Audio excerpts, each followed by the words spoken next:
Welcome to the Red-Haired Archaeologist. I am your host, author, and sunscreen advocate, Amanda Hope Haley. Thanks so much for spending some time with me today, studying artifacts our ancient Near Eastern ancestors left behind, and considering if they just might change how we read or read into Scripture. This is the last episode of Season 4, and I do have a guest in my office today. He has been challenging me some days, so we're going to give it a try. He seems to have settled down. I thought I would show you. Yes, Mr. Copper is in the house, and he is asleep on the ottoman next to me. Now, I'm probably never going to get my camera to go back right, but that'll do. That'll do. So let's get into today's topic.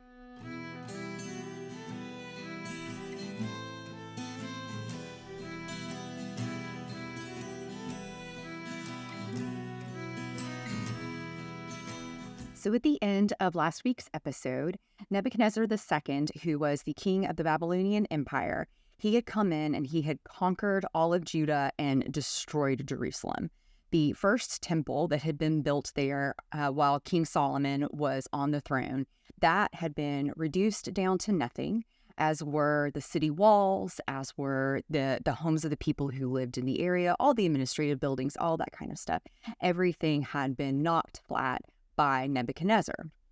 So you'll remember from earlier episodes that when the northern kingdom was conquered by the Neo-Assyrians, those people were all, or at least the prominent people, were taken up from their homes. They were scattered throughout the other areas of the Neo-Assyrian Empire, and the 10 tribes were lost. Their ties to the land, their ties to each other, their ties to God were all completely severed through this administrative action that the Neo-Babylonian Empire took with them. The situation for the southern kingdom, which is only made up of 2 or really 3 tribes, that's Judah, they're the big one. Benjamin is smaller, and by this time in history, Judah and Benjamin are sort of largely being conflated even prior to the exile. But Judah and Benjamin are down there. But then you also have a good number of Levites who are in the area. We've never talked about the 12 tribes, I don't really think, and technically there were even more than that when you include the half tribes. But the Levites were not given territory in the way that all of the other tribes of Israel were. Instead, they were in service to God. So they were sprinkled around. They lived among the other tribes, but there were obviously a pretty good number of them living in Jerusalem at the time because they would have been working in the temple and doing the service of the temple and serving the people there at the time. So we talk about when the Neo-Babylonians come in, how they conquered Judah, which is accurate, but really they take Judah and Benjamin and the Levites who would have been in power within the temple complex at the time. Well, so when these people, when their city is destroyed, when Jerusalem is destroyed, and the people go off into exile in Babylon, a huge difference is these people are largely allowed to stay together. And they don't know it when the exile starts, but they're only going to be in exile for 70 years, so for less than 2 generations. This is really important because the people who survive the exile, first off, it's possible that some of them have a firsthand memory of what happened in Jerusalem, but some of them may actually remember what Jerusalem was like when worship was properly happening in the temple at the time. So there's that contingent, but at the very least, you have people who are only 1 or maybe 2 generations separated from that. And so the oral tradition is strong. The memories are strong, and these people are able to retain their identity because they are largely together in one area of the Babylonian Empire. This is a huge difference. This is why not all of the tribes of Israel were lost, but only the 10 from the north. So while the exiles are in Babylon, they start to be referred to as the Jews for the first time. We see that word used in 2 Kings 25:25, and it's used specifically to refer to members of the tribe of Judah, Judahites, who had been left behind in a city called Mizpah, which was not very far from Jerusalem. These people had been sent, they're just a few miles north of Jerusalem, and they were up there trying to trying to have some sort of a government that would keep control of the people who were remaining in the area, not going into Babylon. We talked a little bit about that last week, how some people likely would have been left behind simply to tend to the fields, to grow crops, those sorts of things. That would have been in the best interest of everyone involved, including the Neo-Babylonian conquerors who were coming in. Well, so in the context of this meeting that is going on just north of Jerusalem, we see the word Jew used for the first time. This is obviously a shortened form of the word Judah. You can hear that. That's pretty easy to understand. And that is a word that is created by the Babylonians to refer to the exiles of Judah and technically Benjamin and the Levites who went with them, but this group of people who have gone into Babylon. So this was not a term that the people gave themselves. This is a word that was developed by their captors, by their neighbors, but it does seem that very quickly the Judahites, the Jews, end up adopting that term for themselves. But to begin with, it is a name that was given to them. They did not originate it. So this is important to me as a Bible reader and as a student of history, because I think it's important for us all to understand that previous figures in the Bible, like say Moses or King David, they were not Jews. To call Moses a Jew or to call David a Jew is to use the term anachronistically, which just means basically outside of time. So try not to do that. They were Israelites. In the case of Moses, they were Hebrews. Now, what is interesting about the term Hebrew is also that is a term that was designated for these people by nations outside of themselves. You don't see the people who are living in Egypt about to go into the Exodus. You don't see them calling themselves Hebrews. That is a term that came from others. That's how they were referred to by others. So in the same way that calling Moses a Jew would be anachronistic, if you flipped it and you called, say, Ezra a Hebrew, that would also be not technically anachronistic. It would be something else, another word called parachronistic. But both of those are terms that are used outside of time. In the Old Testament, the people of God, it's just not monolithic. They grow and they change over time. And the terms that people use to refer to them at different points in time vary. One thing that is consistent for all of the people, all of God's people in the Old Testament, once Jacob is on the scene, is the term Israelite. So that is something you can call Moses an Israelite. You can call David an Israelite. You can call Ezra an Israelite. They are all descendants of Israel, although obviously coming from different tribes. So while these Jews are in exile in Babylonia, they are living in an area that is fertile and relatively comfortable. It seems from documents from the Babylonians that they actually, some of them were able to become quite wealthy. And when you get into the books of Ezra and Nehemiah, there are even accounts of some of the Jews who were living there sending money back to Jerusalem, spending the money to go on pilgrimages to Jerusalem, that sort of thing. In the Babylonian record, we learn that some of the Jews they probably already were craftsmen, but they found themselves employed by the government to work on major building projects there. There's a Persian archive. We'll get to Persia in just a second. So it's slightly later. And this archive of Marashu, which is from about 455 to 403, in that we read about Jews who are still, almost 100 years after the desecration of the temple, they are still living in Persia, and they have made lives for themselves. They have careers. They are working as bankers, as tax collectors, as superintendents over farms, and they are also farmers and fishermen working for themselves.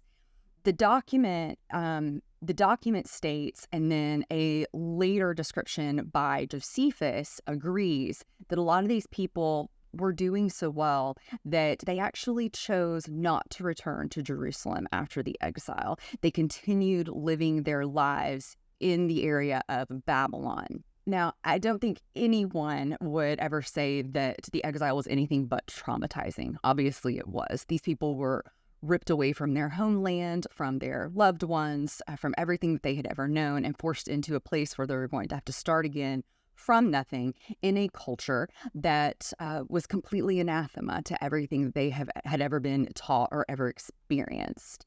And because, though, they were sort of kept together, they were able to keep some sort of continuity going, whereas, the northern tribes weren't able to do that. They were there trying their best to develop their lives, to maintain whatever amount of faithfulness that they could to God.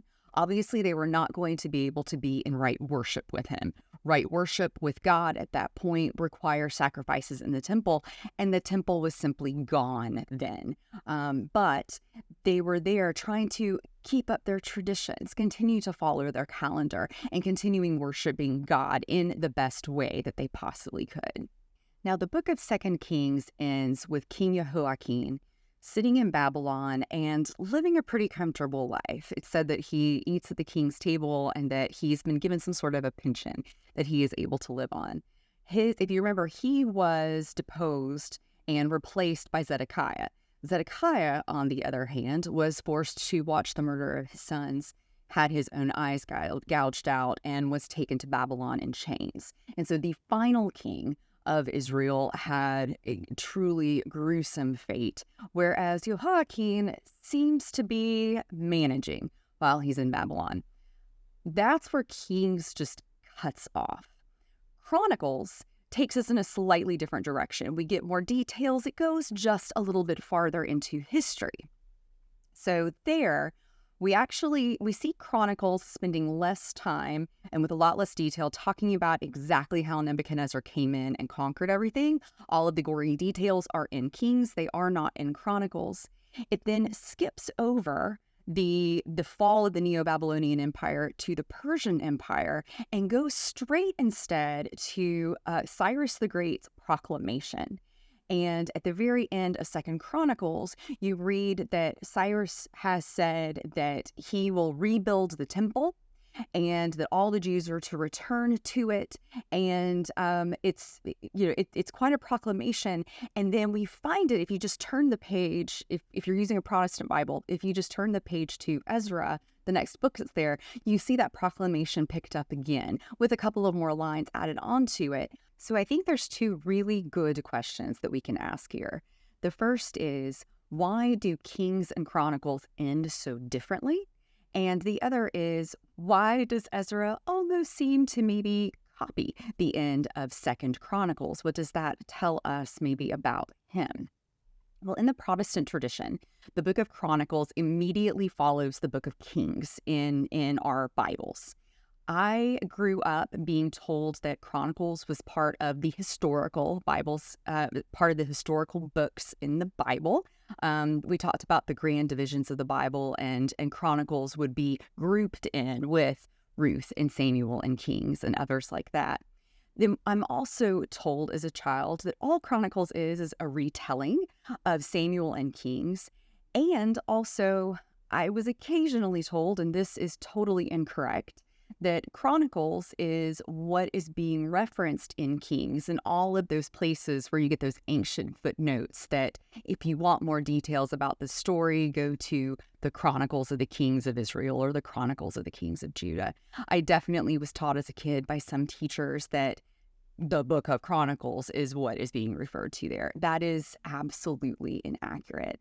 And I think that these deep misunderstandings of the text, they don't stop when you cease being a child attending Sunday school. Those ideas have really permeated the way that Christianity looks at the Bible, it looks at the book of Chronicles. About 15 years ago, I was sitting in an adult Sunday school class, and it was adults of all ages. And the gentleman who was leading the class that day, he got up there and basically started hating on Chronicles and said that, he doesn't like it. There's so many words. It's just genealogies. It's just a really bad retelling of Samuel and Kings. And he essentially told everybody that, when you're doing your Bible reading plans, if you just want to skip Chronicles, that he understands and that you can get away with that, which Yes, you can read the Bible in whatever order you want to read the Bible, and I'm not going to debate that here. But at that time, I was working with Thomas Nelson on a new Bible translation, and my particular focus at that moment was on Chronicles, Ezra, and Nehemiah. And so I did something that was very uncharacteristic of me then, and actually probably still pretty uncharacteristic. And I raised my hand and I contradicted him. And I tried to take the opportunity to take up for Chronicles, because I do think that it is a book that is widely misunderstood by a lot of Christian readers. And that misunderstanding, I think, largely comes from its placement within our canon. Christian readers who maybe they're just casual readers, if you're going through, or maybe they're reading the Bible in a year and they're doing it for the first time, after you've gone through Samuel and Kings and you hit Chronicles, yeah, I mean, it makes sense that you would think, oh, this is just a retelling, maybe even not a very good retelling of what's happening there. So I think the order that it is in our Bibles is itself problematic. But Chronicles is not just a rehashing of Samuel and Kings. It is actually wisdom literature. And that is the way the Jewish Bible or the Hebrew Bible classifies it. It was written by an unnamed author known as the chronicler. So I guess Bible scholars are equally non-creative when it comes to naming things. We archaeologists call the hole that a post comes out of a post hole, and Bible scholars, we call the writer of Chronicles the chronicler. So hey, at least we're really obvious and transparent in what we're talking about here. So that's a win. But Chronicles really is wisdom literature and not history, because Chronicles was written for a completely different reason than Samuel and Kings was. Samuel and Kings was really sort of the official court histories of the nation of Israel. It was getting all of the facts down for posterity. Chronicles, however, was designed to help those Jews who were sitting in exile in Babylon, those Jews who would soon be returning to Jerusalem. Chronicles was designed to help them remember Israel, an Israel that they may not have experienced for themselves. Their parents would have, their grandparents certainly would have, but maybe, especially the young people returning, wouldn't have a memory of it themselves. And so in Chronicles, we see the stories of Israel told in a way that the people who are reading it maybe for the first time will feel pride in their nation. And so the chronicler, he wants his people to be inspired by these golden kings of times gone by, of the great King David, of the great King Solomon. And as a result, you have maybe the unflattering stories not really appearing here. In Chronicles, you do not have the story of Absalom trying to take over the throne from his father. You do not have the story of Bathsheba and David murdering her husband, Uriah the Hittite. Those don't appear there. Now, importantly, those people are mentioned. Absalom's name is there. Uriah's name is there. They are mentioned because these people still need to be remembered, but the chronicler doesn't dwell on the negatives. So who exactly was this chronicler? This person who sat down and took the history of Israel and rewrote it for a new generation. Almost certainly it would have been a man, because men were the ones who were literate at the time. Men were the ones who were scribes. Jewish tradition will tell you that Ezra was the chronicler. And while it may not have actually been Ezra himself who sat down and looked at all the resources available to him and took Samuel and Kings, which he probably had available to him in some of these other books, while it may not have been him who did the end part of it, I think it's fair to assume the chronicler was someone like Ezra, someone who was highly educated, someone who had some influence in the political system in the world, and someone who was descended from the tribe of Levite. Because there is this intense focus on ritual purity, on proper worship of God. All of that sort of betrays that the chronicler himself probably had some sort of a background in dealing with the ritual elements of the Israelite religion. Ezra himself, he of course gets credit for the book of Ezra, but even if you look at the book of Ezra and you really, really break it down, linguists would be able to explain to you that there are sections of it that don't exactly flow together. There are places where it appears that there was a different editor who was involved. There are sections that are pretty clearly memoirs of Ezra himself written down, but there are other stories and other details that are incorporated within it that make us think that whoever was responsible for Chronicles may have also been the editor of Ezra.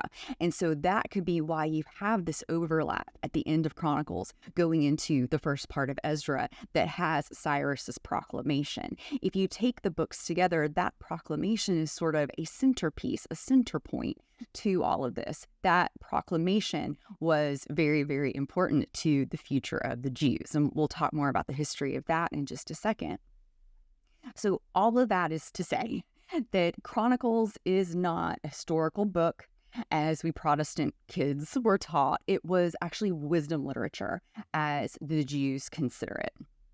In the Hebrew Bible, Chronicles is what ends the entire canon for several reasons. One is that it is one of the latest books. It, based on the language that is used, the grammar that is used, it was probably written during the 400s. And we know this not just because of just the grammar and the style, but there are actually words in there that we would call Aramaisms. You start to see the entrance of the Aramaic language influencing what is written down in Chronicles, and that could not have happened any earlier than the 400s. And so the words themselves within Chronicles help us to understand that it was written after the exile, and actually maybe even a decent amount of time after the exile. Second, it's sort of a summary, not just of Samuel and Kings, but of the entire Hebrew Bible. It starts off even talking about Genesis, and you get a little bit of a survey of all of Israelite history, and it ends up ending on what is a very hopeful note for the entire Hebrew Bible. The whole Hebrew Bible ends with Cyrus's proclamation, ends with this high point of a foreign king coming in and saying, you are going to be able to rebuild Jerusalem. And so taking that as the very end of the Hebrew Bible gives us a different appreciation, hopefully, for the book of Chronicles. I think it's important to look at it from the perspective of the people who wrote it, from where they were in history and all that, and understand why this book was shaped the way that it was and what it hoped to do for people as they are returning to Jerusalem and rebuilding their temple and their city. So what happened in the world that allowed the Jews, the Judahites, the Benjaminites, and the few Levites who were with them, what allowed them to return to Jerusalem? Return wasn't something that typically happened after people had been conquered and then exiled to other places. Well, what happened was another change of empires. The Neo-Babylonian Empire, for as huge as it is in history, I think we all hear Nebuchadnezzar and we think of him as this giant figure of history, which he was. But considering how big of an impact they have had historically, they really were only in control of Mesopotamia and the Levant for a relatively short period of time, only 87 years, from 626 until 539. That is less time than ancient Israel existed, not just as a nation, but even as a united monarchy. Looking at the dates that are given to us in Samuel and Kings, you had 100 years between Saul, David, and Solomon. Nebuchadnezzar and his Neo-Babylonian Empire, they were only in control for 87 years. So in the course of history, not an incredibly long period of time. Well, so Cyrus the Great was the founder of the Achaemenid Empire, and it is more commonly around here referred to as the Persian Empire, probably because it's just a little bit easier to say. But Cyrus, he was born in 590, and he conquered the throne of his people in 559. He went on to win lots of campaigns between 550 and 540, And he then conquered Babylon in 539. He, in really a very short period of time, conquered what was the Neo-Babylonian Empire. A lot of the tribes that were near him, but actually were not themselves part of the Neo-Babylonian Empire. And then the empire itself ends up growing until, at its height, the Persian Empire was the largest empire the world had ever seen. Not a lot is known about Cyrus's early life, but a lot of his military exploits are a part of those Mesopotamian chronicles that I introduced you to last week. Herodotus also, he wrote extensively about Cyrus, but a lot of his writings are really considered more legendary and not necessarily just historical textbook factual. So we don't know a lot about Cyrus, but what we do know is he seems to have been just a really smart politician, because when he was looking at going into Babylon and taking over, he already had noticed from the outside that there was a lot of unrest within Babylon. The people weren't super happy with their leadership. And so he played on that, and he started sowing seeds of discord in Babylon and sort of amping up all of that unrest that was already happening there. And this worked so well that when his army finally went to Babylon and finally went to take over, they were met with very little, if any, resistance. Some accounts say that there was absolutely zero violence.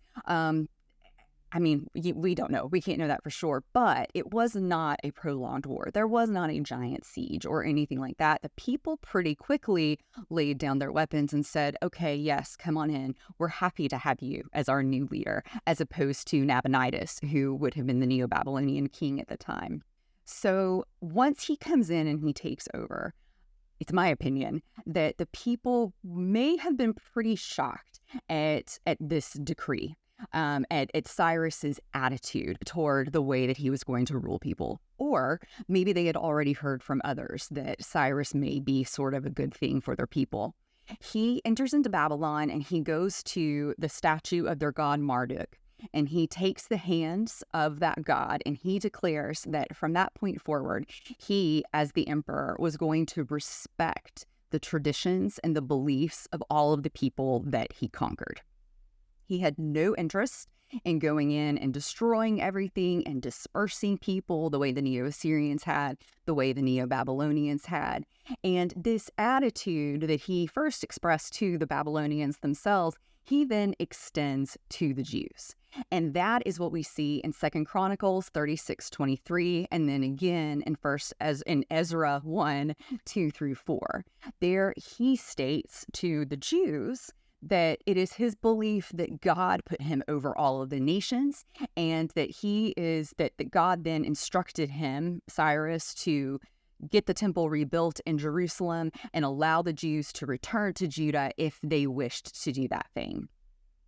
Cyrus made this proclamation around 539, but its execution was really left to a future emperor. He died in 530. And he ended up being followed by a couple of sons who were maybe not super effective at governing. And even one of those sons may have even been a pretender to the throne. After some not as stable leadership immediately following Cyrus, a distant cousin of his named Darius ends up becoming the new sitting ruler. He takes the throne for himself. And then he ends up spending about a year squashing regional rebellions and solidifying everything now under him. So this cousin, Darius I, will quickly become known as Darius the Great. He's the one who really works to start expanding the Persian Empire to places these people have never seen before. Darius's conquest of the Persian Empire is described in this incredible inscription that is on the side of a mountain in Iran. It's called Behustan inscription. He commissioned it in 521, which was also the year that he took the throne. It is a multilingual royal inscription, and it's about 60 meters above the plain below it, which is great for preservation purposes because people couldn't really get up to it to damage it or anything like that. But the flip side of that coin is it's 60 meters up in the air, and so people couldn't read it either because it's way up there and inaccessible. And so the result is it has survived. It is 15 meters high by 25 meters wide, and it celebrates his victories in taking the Persian throne. What may be the best part of this inscription is that the story is told in 3 languages, in Old Persian, in Elamite, and in Babylonian. And so this inscription, once it was rediscovered, it ended up being the key to helping people understand these ancient languages that had been lost in a lot of the same way that the Rosetta Stone was able to help scholars finally, after being lost for hundreds of years, understand the ancient Egyptian language. So this inscription is really important, not just for the story that it tells, but for the effect that it had on helping linguists later on be able to understand even more parts of the Mesopotamian chronicles that we have today. So Cyrus's policy of allowing his subjects to live and worship the way that they wanted to, that continued with Darius, and it continued to be applied to all of the people groups that became part of the Persian Empire. As part of Darius's expansion, he conquers Egypt in 519. And we see from those records that he has a habit of not just pulling people in and allowing them to do whatever they want to do, but actually even encouraging that. And so in Egypt, he showed support for various religious cults that were there. He spent money adding on to and further developing temples that they had there. And he even completed a canal that linked the Nile River to the Dead Sea that was hugely helpful for commerce and just enriching the people who were there. And then, of course, enriching the empire and enriching himself, because that's how these things work. But he was really interested in just helping people be happy members of his empire. At least that's the way it appears. And on this door that you're looking at right here, this came from the Temple of Hibis, which is in the Karga region of Egypt. And there you see that he is depicted as a pharaoh and that he is making an offering to the jackal-headed god of Anubis. And so here is Darius not only allowing and encouraging native worship, but also sort of inserting himself into it. These practices that started with the Persians, these practices of religious tolerance and local development, they ended up getting widely followed by subsequent empires as well. We know from history that Alexander the Great, one of his heroes was Cyrus the Great. He went out, he actually visited his tomb. And we see him and then subsequent Greco-Roman rulers actually doing a lot of this cultural blending. You see Alexander being worshipped as an Egyptian god. You see a little bit later on the Greek gods and the Roman gods getting conflated with one another, so that we today, very few of us know the difference between Zeus and Jupiter. We think of them as the same, even though they absolutely were not in antiquity. But empires, as they saw a benefit of letting people continue to live their lives, this sort of cultural blending went on.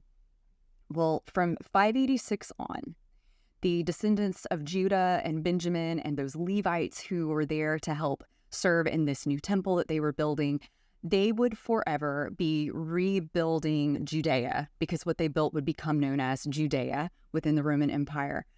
They're doing all of their work in the shadow of empires. And the Jews would often rebel against their rulers for the next several hundred years. They actually do manage to rule themselves from 104 to 63 BCE. That is the founding of the Hasmonean kings.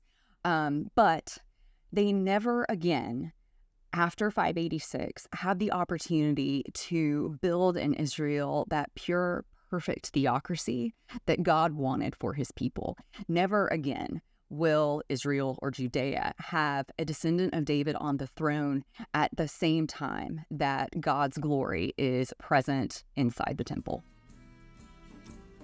Thank you for joining me for Season 4 of the Red-Haired Archaeologist Podcast. I hope you've enjoyed this broad survey of the history behind the books of Samuel and Kings and the 400 plus years of Israel's monarchies. Season 5 will return in the autumn of 2024, so stay tuned for that. If you'd like to know more about the rebuilding of Jerusalem, as described in Ezra and Nehemiah, then you might want to listen to Living in Exile, a podcast hosted by AJ Farley and me about 10 years ago that explores those books in some detail. You can find a link to it in the show notes, or search Living in Exile podcast on your favorite platform. It is not currently available on YouTube. Each episode of this season was researched, written, and recorded by me, Amanda Hope Haley. It was edited by Tanya Yaremkiv. To interact with me and other listeners, make sure you click the follow button on the Red-Haired Archaeologist pages on Facebook and Instagram, and subscribe to my channel on YouTube for so much more than just the podcast. Then check out my website at redhairedarchaeologist.com, where you can subscribe to my monthly email, order signed copies of all my books, and schedule me to come speak in your town.